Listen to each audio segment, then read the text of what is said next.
Dr.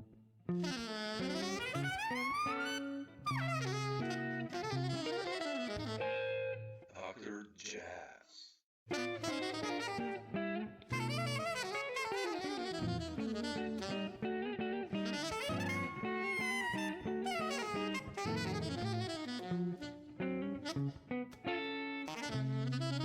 Man, Dr. thanks Jazz. for taking the time. Appreciate it. You're welcome. You know, I've listened to so many records you've done for the last 20 years, and I love all of it. And uh, the last one I heard by you was this post-atomic Zap, Yeah. and which is I know you've done, you know, so much covers of famous rock, punk, grunge tunes. Yeah. And I wanted to start this talk with where does this love come from for, let's say, Led Zeppelin and all this rock music, and Yeah. where did that Because begin?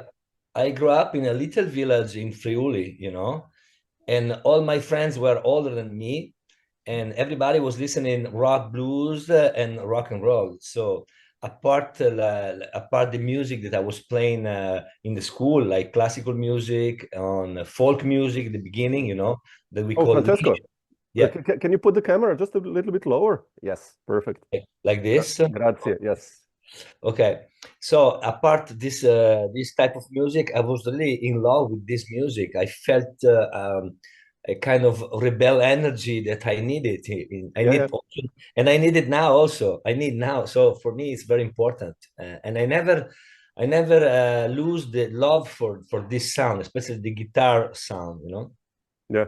That's my beginning of this story. Yeah. Interesting. While I mean, Led Zeppelin, how did you approach, or put it like that, how do you usually approach taking a famous rock tune and making it yours? I mean, what's yours? How do you do that usually? I think very instinctively because I don't really know what I do. Yeah, I mean, I know, but it comes from an idea to just make it possible to play with the saxophone, Mm. a thing that is playing with guitar, and also it's somebody singing. So I have to do both, and also my bass player Danilo Gallo is doing guitar and guitar riffs and bass lines. So everybody's doing something more than usually. Yeah. Because we are a trio. A trio with no harmony actually, Yeah. and no singer. So we try to put together all these things it comes maybe in our way, of course. Yeah. Yeah. No, I love that. I mean, you work a lot without piano and like mostly trios. I love that. Yeah, yeah, So much yeah. freedom. I mean, I'm the same. I, A lot. I like to play with piano, but I think a piano like an orchestra. Yeah. Yeah. It's an orchestra for me. Yeah. Yeah. Where did the love then for jazz come? Was there a moment for you that you saw like a concert or heard an album? You remember? No.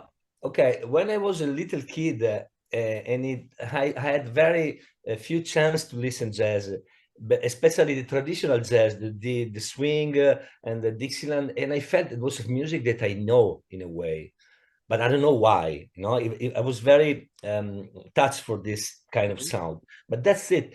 When I was in the conservatory in Udine, the last year I was there, I met a guy that Glauco Venier. Hmm. Glauco Venier is older than me, and he was already playing a lot of Chick Corea stuff, and he gave me a lot of recordings. Mm. He and the bass player that he was playing with him. So I could tape, we had the tapes on Sure. the end of 80s, and I tape everything, and I start to listen to music that I never heard before. Mm. This love comes from because I was into after rock. I discovered Pino Daniele, Weather Report, and fusion music. That's my approach, my door to this world. So when a guy played me heavy metal bebop, Breaker Yeah. Brothers, I was shocked. They said, okay, the saxophone is this. I want to play saxophone, and I start very late to play saxophone actually, Mm. because my parents, they didn't want. They wanted that I became a classical musician. But I never never thought about that. So So I bought a saxophone, and I asked the money to my uncle because my parents, they didn't want, now you have to play clarinet, play classical music. So I start like this, like a forbidden thing, so my desire was more. You know what I mean? Yeah, sure. And I start to imitate these guys, like Michael Brecker, David Sambor, and after a while I discovered the pioneers, before Sonny Rollins and Train, and more like Ben Webster, that I love him. I love his sound, his approach, Lester Young, and all these guys. So I start to practice and to check. Sorry, it's a long time I don't speak English. I used to live in France. And I start to check all these guys, and I felt in love for the jazz. And for a while, like for 5-6 years, I was a kind of extremist, No, the music is only bebop and maximum hard bop, Very stupid, but yeah, but very good for learning the language, because I was only listening that music all the time, 24 hours, and just take solos from the recording, and just how to learn to articulate, because coming from classical music is very difficult to understand how to use the tongue and where to put the, all the articulation. So that was my difficult part to learn the language, But after that, I was in New York for like almost 2 years, And, oh, really? When did you go? When I went there in 1991. Wow. 91 to 93. And after I was going in and out for like a couple of years, because I was playing with some band, but I was really in hard bop scene, play with these guys. And when I went went back to Italy, definitely I met Zeno De Rossi, and Zeno De Rossi showed me a lot of different jazz, the Knitting Factory scene and all this. So I said, wow, so I can take back my rock heritage, and that was very good for me, because finally I reopened my mind, and I came out from this how do you say, bebop club, very small and very close, that I still loved. I mean, I love that music, but for me, music is everything, it sounds, And so I start to listen again, different music and pop music again that I love, different things. So when I write, I mix everything, Yeah, so that's important, yeah. Yeah.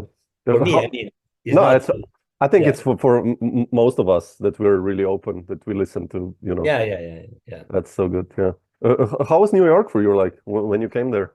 The initial experience and it was fantastic, because I was very, very young, and I was really living out all night long, just doing sessions and with everybody, and learning, it was fantastic. I became friend of a lot of great musicians that, they were very friendly with me, it was amazing, because I saw people that I used to see on the cover, see there in New York, and just being friendly and just play together for a session without asking nothing, just play, And of course, I didn't was on the same level, but they were cool, In Europe, it was different, You never catch the big guys because they are too big, and you are nothing, in a way. The thing is completely different. Yeah. Yep. And still, those guys were still alive, like Art Blakey, Elvin Jones, all the masters playing probably. And yes. You got the chance to see them. I went to funeral of I went to funeral, you say? Yeah. Of Art Blakey in Harlem, Oh, wow. in 91. I was there. Wow. Yeah. I taped everything. Wow. Yeah. When you came back, I know you had that band with Zeno. How was it? Kaiser Lupus? Kaiser Lupus, yeah. Yeah, and how did you then connect? I mean, I have those albums in MP3s, the one with Kurt and the one with Josh Roseman. How did you connect with those guys, with Josh and Kurt? I connect with them. Okay, first time I connect with Kurt because I met him in New York. I was doing sessions with him, and he was playing drums, piano, guitar. He was playing all day long, And sometime I joined the session. Somebody was inviting me, and I played with them, you know. So we already met. And once when we record the first record in Verona, he was touring in Italy. So we invite him to play 2 songs, you know, that you know, and he was very happy, you know. Okay. So when we decided to go back to New York in '98 and record the thing with Josh and Jay Rodriguez and who else was in the recording, and I don't remember, and everybody was friend with us already, you know. So they maybe I don't remember if we paid them, maybe a little bit, but it was very a friendly session, you know. Sure. New York style, yeah. Yeah, interesting. What about Valeri Ponomaro? And then with that thing with Ben Riley on drums, how did that happen? Okay, so as I said before, I was in the hard bop scene, you know. I was doing sessions everywhere was possible, and Valerie met me and asked me to play with him, you know, okay. because it was the story of Valerie is very particular because he was speaking a lot of Italian, a little bit of Italian, but very good in a way. Because when he escaped from Russia, he went to Italy, and he joined Mussolini band. That's really strange, you know. Wow. You know. Yeah. It's very extreme, you know, because he came from a communist place. And then, yeah. He played with the son of the fascist party. Oh my God. Okay, that's quite... Anyway, and he really liked my approach, melodic approach, and he wanted me to play in the band, you know. So I toured in the States with him. Really? And, wow. Okay. And yeah. Sometimes was Ben Riley, sometimes was I don't know, Dennis McRow, Dennis Irvin, Dave Kikoski, you know, Acid, all these guys, you know. Wow. And it was fantastic. But when as I say, when I came back from New York, I felt that I wanted to play something else also, you know. So I don't know if Valerie likes what I play now, but I don't care. Yeah. No, interesting, because this early stuff with Valerie, it's like it's a different you in a way. What you've been doing. Yeah. You know, the last from the Sex Pistols and the Tinissima and all that. Like it's completely different. I think interesting. Yeah. When did you start touring? When you came back, and how was that experience for you? Like, you mean when I came back in Italy? Yeah. Okay. I think the real tours that I did was after when I moved to Paris, you know. Oh, okay. But I come in a way because I was playing in Italy a lot, but only in bands, in clubs, sometimes little festivals. You know, it was very difficult for me because everybody said, "Oh, you play very good," but I never had really a good spot. You know, when I moved to Paris, you know. When was that? It was in 2000. Already, okay. Yeah, in 2000 I moved to Paris, but because my ex-girlfriend was going to study there, was in Erasmus, so I said, okay, I come with you, and I stayed for 1 year, not playing with nobody because I didn't know person there, you know. So it was very. But I met some Italian friends that they knew me, and they say, okay, come to play this session, and so I start to get out with the saxophone sometime, you know, because I was really practicing at home. And once a French guy invited me to Aldo Romano's place. You know? That's how you met Aldo. Okay. Yeah, I said, okay, I knew Aldo. It was very famous. I went to listen to him, you know, but I don't know. I'm not shy, but also I'm not so aggressive. So I don't go and say, hey, I'm here, call me to play. No, I'm not that kind. So I went there and I was sick. I had the fever, you know. I don't know if it was the emotion or I don't know. So we played, you know, and he came after to me, came and he said, okay, if you play like this, when you got fever, okay, that's very good. So I was, wow. No?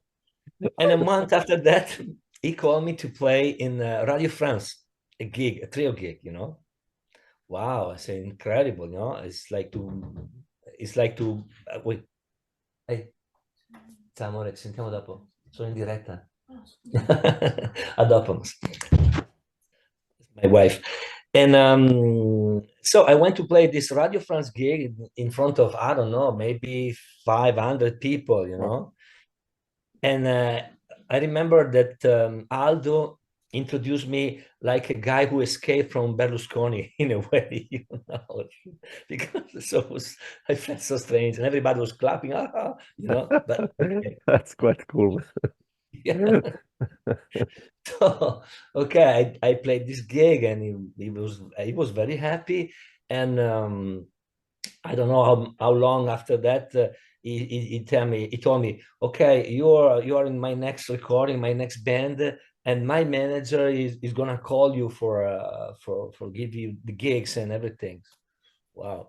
And he did it. He called me. Reno Di Matteo called me, I don't know when, and I was in Italy at that time. He called me. He gave me 2 years of gigs. Wow, man. Okay.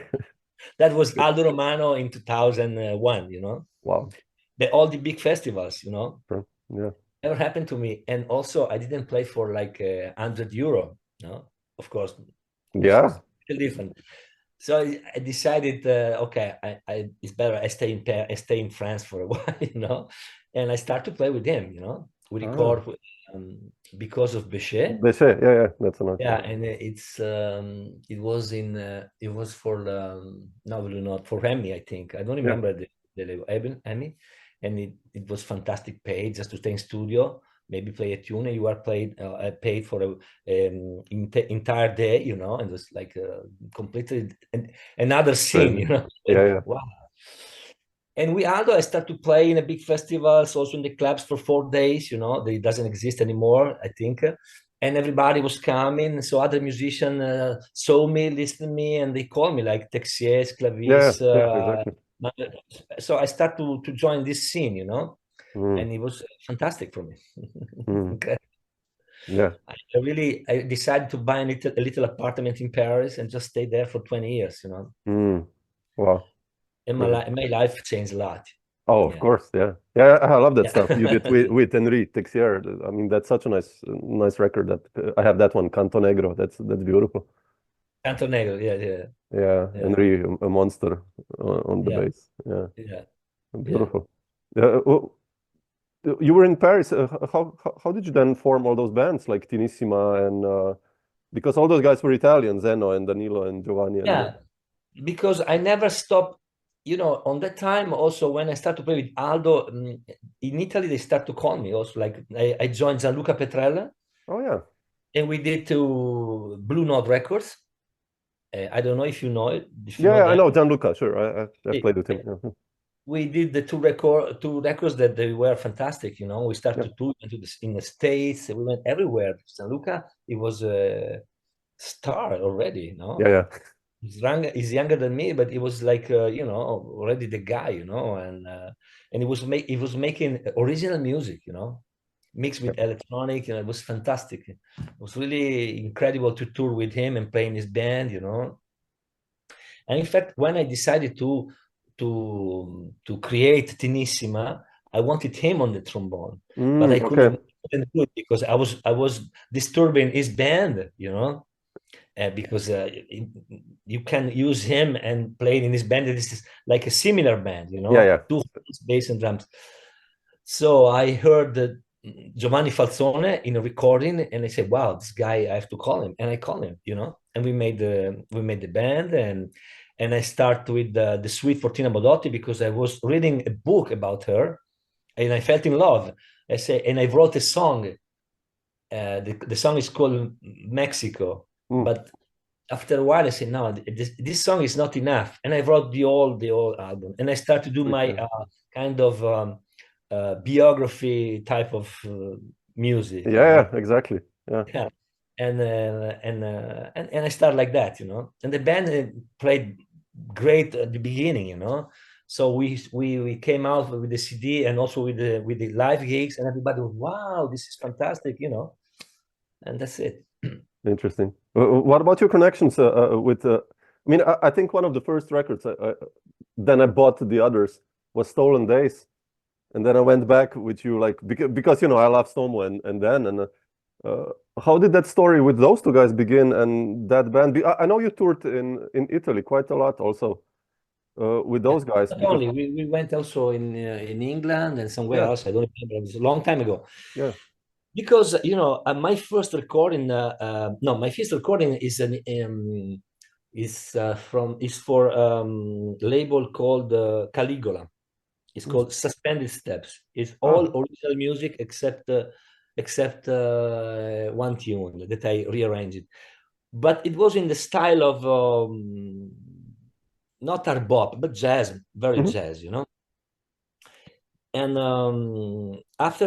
when I was in Paris, after like maybe in 2002, okay, 2 years after I was in Paris, I decided to do a recording, and I called Marco Valente from Awan. Awan, Oh, yeah. maybe. Yeah, I know him. He answered to me, "No, man. Okay, I know you, but you are very traditional. I mean, so you are so classical saxophone." They said, I said, Marco, no, I'm not only that. I like to play, you know, different. And I send him something like Kaiser Lupowitz stuff, you know. I say, okay. So he produced me my first record for a one called Virus, you know. Yeah. With Aldo, Bex, and some guest Italian friends. Exactly. You know? Yeah, exactly. Yeah. And with that band, you know, in the same time, I joined Marion Piras, that was an agent in Paris. In Paris, yeah. Yeah. She listened to me play, and she came to me and say, "I want to work with you." What? I say, in Italy doesn't exist that a big manager came to you and say, "I want to work with you, man," you know. So I said, "Wow!" And so she started to book my band, you know, in a good festivals with a good pay, and you know, so wow, it was incredible for me. Yeah. And also in Italy, we had a lot of success with the Tinissima, you know. And after a while, I find somebody who want to be my agent also, you know. But I changed many times because in Italy it's more difficult than in France, you know. And so we played a lot with the band. After I record Malcolm X. Yeah. And then the Monk thing, yeah. No. The Monk thing was after. Okay. The second one was Malcolm X. Yeah. And it was a story about black music and Malcolm X together, you know, in the same way, you know. After Malcolm X, I think we did the Monk thing. Yeah. Monk and roll. And in France exploded, really. Yeah. If we played for 4 years, you know. Wow. It's incredible. It's incredible, yeah. And that was strange, but commercial in a way, you know. So we had a lot of people in the gigs, you know. It's incredible. Yeah. That's good. And what else? Now, after that, I did This Machine Kills Fascists. Yeah. Yeah. Also this one, I was reading about Woody Guthrie, and it was like, I felt like, wow, this guy is amazing, these stories. So I went to the piano and I wrote Okima, the first tune. And after I did the whole album, you know. Yeah. After like we did Zorro, you know. Yeah. Wow. You've been so productive. Yeah. Incredible. Yeah. And that was the last album we did with Tinissima. Yeah. And that led to Stolen Days, right? Then the Stolen Days. How did you connect with Dan and Stomo? Okay, sorry, I was answering to that and I forgot. Oh no, it was nice to hear the story.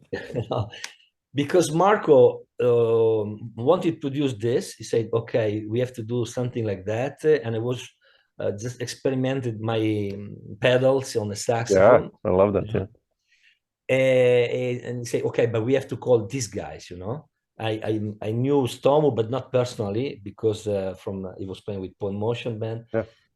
And I didn't know Dan, you know, so we just met in the studio. Really? Oh wow. Okay. Yeah. Wow. Okay.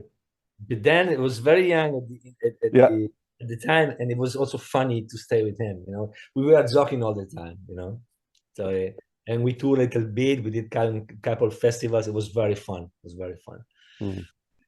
Yeah. And that's why I came back from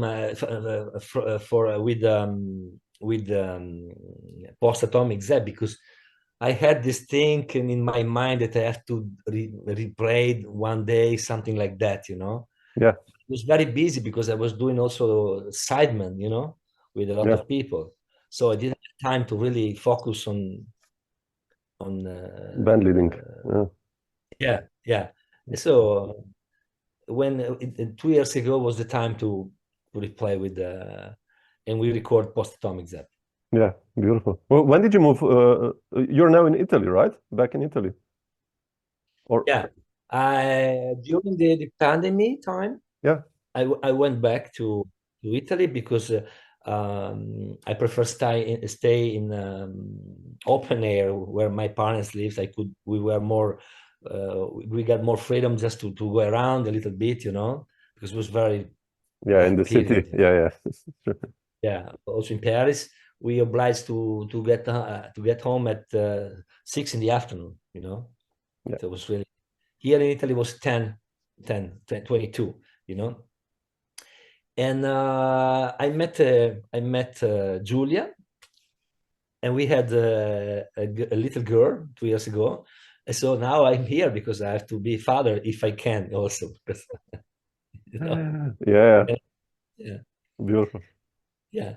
So my life changed a lot, but I'm still going to Paris sometime, playing like in May. I go there for like 5-6 gigs, in the summertime, but not like before, of course. Yeah. Yeah, beautiful. Yeah.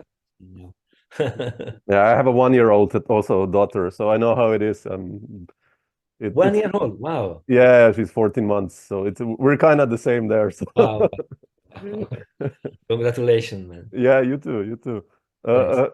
Francesco, I wanted to ask you, like, I saw you played also with some incredible musicians, but in what occasions were these? Like Kenny Wheeler? Yeah. What was that? With Kenny Wheeler, I played in a festival in Mantova. Ah. Yeah, it was because I was playing with this guitar player called Simone Guiducci. Ah, okay, sure, I know Simone. Yeah. Simone invite Kenny to play a gig. Really? Yeah, we did this gig, and I asked Simone many times to send me the video. He never did it, but anyway. Oh, okay. Yeah. How was Kenny like? Nice? Did you get to talk a little, or?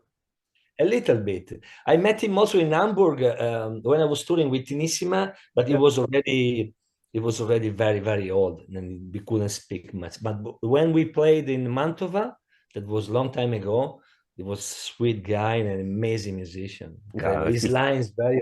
Oh man, yeah. Yeah, when you listen him live, it's very, because he plays with a lot of emotion. His sound is incredible.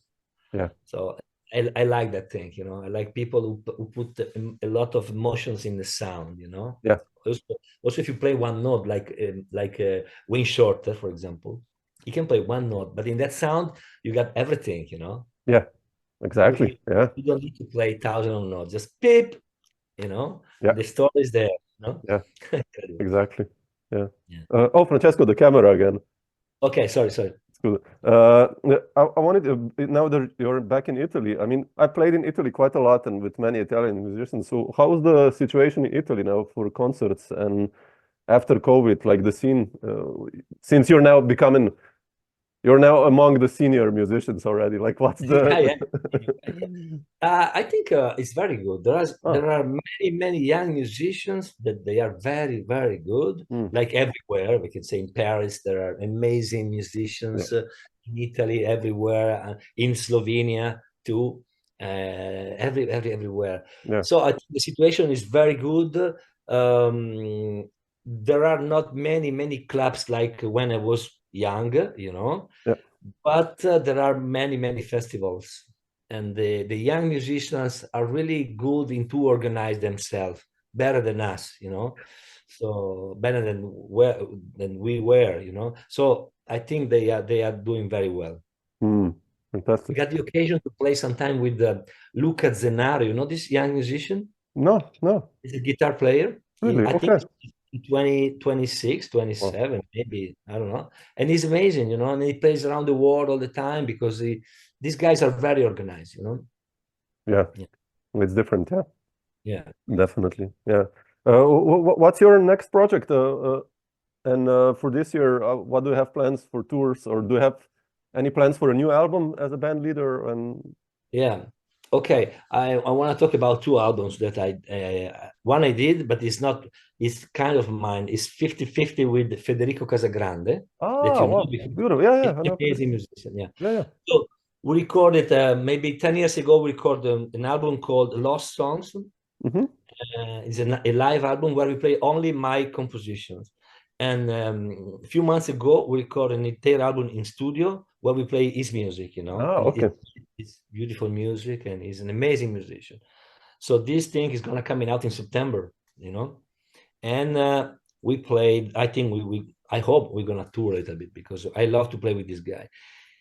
And 1 month ago, not less maybe, I did my first concert with quartet strings, you know. Oh, wow, And beautiful. I wrote this concert. It's called the Peace Concert, you know, because a festival near here asked me to do something for the festival, to open the festival. And I was thinking, okay, so I will read some books, I will find some super guy that I'm in love to, but nothing happened because in this period I couldn't only think about the war, you know, and the peace, you know. Yeah. In this very stupid situation between the human beings. So at the end, I decided to compose this the peace concert, and I did it. You know, Mm. I'm happy in a way. You know, I'm gonna record it in June. You Oh, know, fantastic. Super. yeah. So it's just saxophone and string quartet. No. It's a double quartet: Ah, okay. It's cool. Yeah. drums, Okay. bass, guitar, and clarinet and saxophone, Yeah. and string quartet. Oh, Yeah. wow. Fantastic, man. Yeah, Okay. yeah. Beautiful. Looking forward to this. I don't know if it's beautiful, but I like it, you know. No, yeah, it's probably good. So, I mean, yeah, yeah, fantastic. that's it, you know. Super. And yeah, other things I don't know. I would like to do another Atomic Zap part two, but it's I got, you know, like Yeah, you, yeah. everybody that is doing a creative job. We are always think, wow, this and this and this and this, and after, you know, Yeah, yeah. It's too much. we have time, you know. Yeah, yeah. We're all, I also have like the projects I want to do. It's like a list, like dig, dig, dig, dig, dig, dig, and then it's just, yeah. Yeah. Now let me know when you play when you come in Italy to play. Yeah, Okay. well, I played the last time I played in with Arild Andersen and Bob Moses. We did a tour Wow. 1 year ago. We did, I think, where did we play? Like in that club. Oh, I forgot. Ferrara maybe. Ferrara and the other one. Oh, it's really nice in. Oh, it's Corezzola at Correzzola. Sì. Cockney Jazz Club, and Cockney. yeah, that was fun.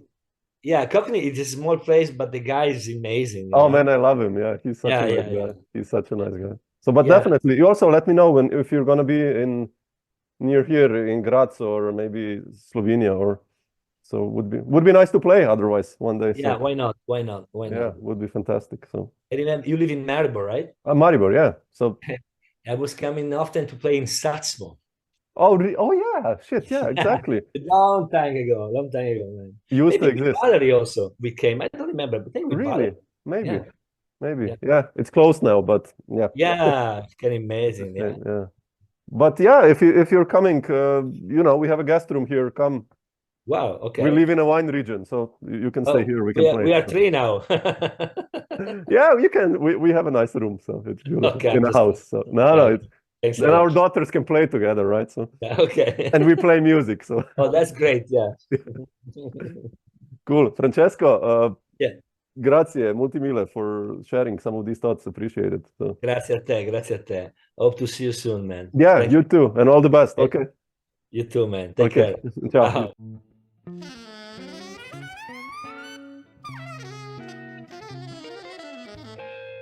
Dr. Jazz.